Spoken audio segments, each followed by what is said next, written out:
जय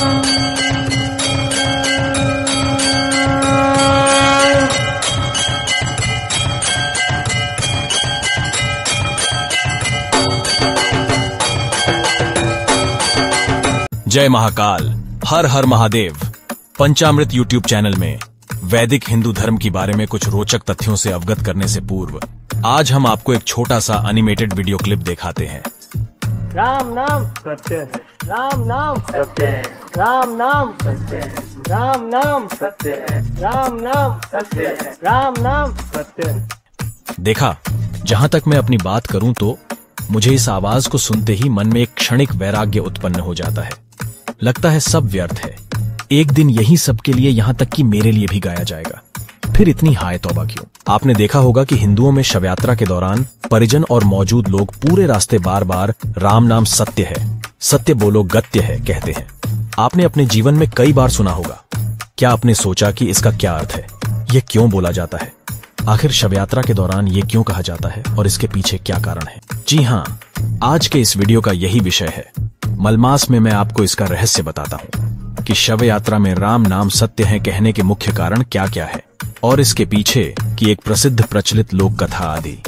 इस बारे में महाभारत में धर्मराज युधिष्ठिर ने एक श्लोक में कहा था, अहन्यहनि भूतानि गच्छन्ति यमम मंदिरम शेषा विभूति मिच्छन्ति किमाश्चर्यमत परम, जिसका अर्थ है कि मृतक को जब शमशान ले जाते हैं तब कहते हैं राम नाम सत्य है, परंतु जैसे ही घर लौटे तो राम नाम को भूल माया मोह में लिप्त हो जाते हैं। मृतक के घर वाले ही सबसे पहले मृतक के धन को संभालने की चिंता में लगते हैं। धर्मराज युधिष्ठिर कहते हैं कि नित्य ही प्राणी मरते हैं, लेकिन शेष परिजन संपत्ति को ही चाहते हैं।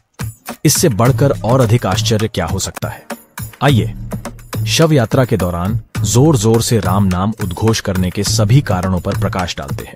राम नाम सत्य है कहने के कई कारणों में एक प्रमुख कारण यह है कि शव को श्मशान ले जाने वाले मौजूद व्यक्तियों को यह एहसास हो कि मृत्यु के बाद संसार में सब कुछ धरा का धरा रह जाता है, केवल कर्म ही साथ जाते हैं, क्योंकि कर्म भगवान श्री राम की तरह अमर हैं। इसलिए जीवन रहते हुए अच्छे कर्म करें, वो राम नाम सत्य है कहे जाने का दूसरा कारण यह है कि यह शब्द सुनने के बाद मार्ग पर चल रहे लोगों का ध्यानाकर्षण हो और वे समझ जाए कि शव यात्रा जा रही है, जिससे शव यात्रा के लिए मार्ग खाली छोड़ दे, क्योंकि हिंदू धर्म में शव यात्रा को कहीं भी रोकना अशुभ माना गया है और इसलिए शव यात्रा घर से निकलने के बाद श्मशान तक लगातार चलती रहती है। राम नाम सत्य है कहने का तीसरा कारण यह है कि मान्यता है कि मृत्यु के बाद भी हमारे कुछ अंग सक्रिय होते हैं, जिनमें कान भी एक है।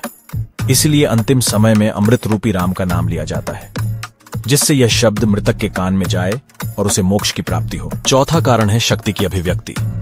राम नाम सत्य है शब्द में राम का अभिप्राय ब्रह्मत्म यानी कि सर्वोच्च शक्ति से है। आप कितना भी धनार्जन कर लो या नाम कमा लो, आप उस सर्वोच्च शक्ति के सामने कुछ भी नहीं हो। अंत में आपकी आत्मा को इस शरीर को सांस विहीन यानी कि मृत छोड़कर श्री भगवान के पास चले जाना है।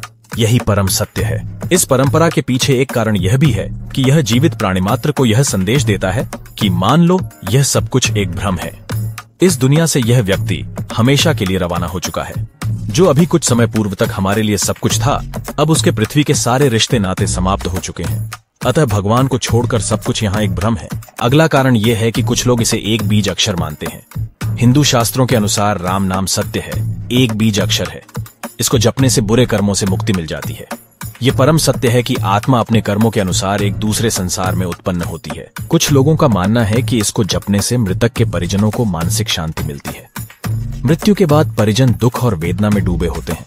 इस दौरान राम नाम लेने से उन्हें अदन्नर से एहसास होता है कि यह संसार व्यर्थ है। एक राम नाम आधार ही सर्वोच्च है, इसलिए दुख और विलाप नहीं करना चाहिए। इस बारे में एक कथा भी प्रचलित है, वह इस प्रकार है।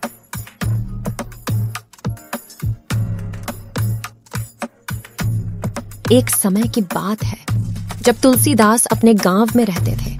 वह हमेशा राम की भक्ति में लिप्त रहते थे। उनको घर वालों ने और गांव वाले ने ढोंगी कहकर घर से बाहर निकाल दिया, तो तुलसीदास गंगा जी के घाट पर रहने लगे, वहीं प्रभु की भक्ति करने लगे।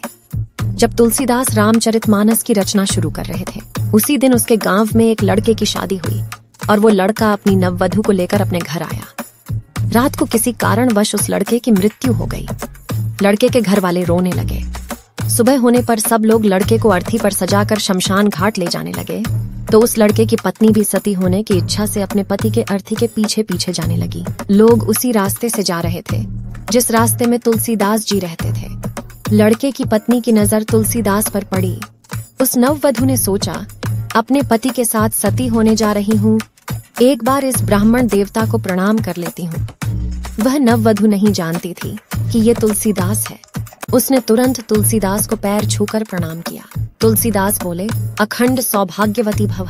कुछ लोग हंसने लगे तो कुछ लोग हतप्रत थे और बोले, तुलसीदास, हम तो सोचते थे तुम पाखंडी हो, लेकिन तुम तो बहुत बड़े मूर्ख भी हो। इस लड़की का पति मर चुका है, यह अखंड सौभाग्यवती कैसे हो सकती है? सब बोलने लगे, तू भी झूठा, तेरा राम भी झूठा। तुलसीदास जी बोले, हम झूठे हो सकते हैं, लेकिन मेरे राम कभी भी नहीं झूठे हो सकते हैं। सबने बोला, तब प्रमाण दो। तुलसीदास जी ने अर्थी को रखवाया और उस मरे हुए लड़के के पास जाकर उसके कान में बोला, राम नाम सत्य है। ऐसा एक बार बोला तो लड़का हिलने लगा। दूसरी बार फिर तुलसीदास ने लड़के के कान में बोला, राम नाम सत्य है। लड़का थोड़ा सचेत हुआ। तुलसीदास फिर तीसरी बार उस लड़के के कान में बोला, राम नाम सत्य है। मृतक लड़का अर्थी से नीचे उठकर बैठ गया। सभी को बहुत आश्चर्य हुआ कि मृतक कैसे जीवित हो सकता है। तब से सबने तुलसीदास को सिद्ध संत मान लिया। तुलसीदास के चरणों में दंडवत प्रणाम करके माफी मांगने लगे। तुलसीदास जी बोले, अगर आप लोग यहाँ इस रास्ते से नहीं जाते तो मेरे राम के नाम को सत्य होने का प्रमाण कैसे मिलता? ये तो सब हमारे राम की लीला है। उसी दिन से मृतक के पीछे राम नाम सत्य है बोलने की प्रथा चल पड़ी। साथियों, आपको हमारे वैदिक हिंदू धर्म की यह जानकारी कैसी लगी? कमेंट बॉक्स में लिखकर जरूर बताएं और साथ ही लिखे जय श्री राम। आगे हमारे आने वाले रोचक वीडियो मिस ना हो जाए, इसीलिए कृपया हमारे चैनल को सब्सक्राइब और नोटिफिकेशन बेल को क्लिक करना ना भूलें। जय महाकाल, हर हर महादेव।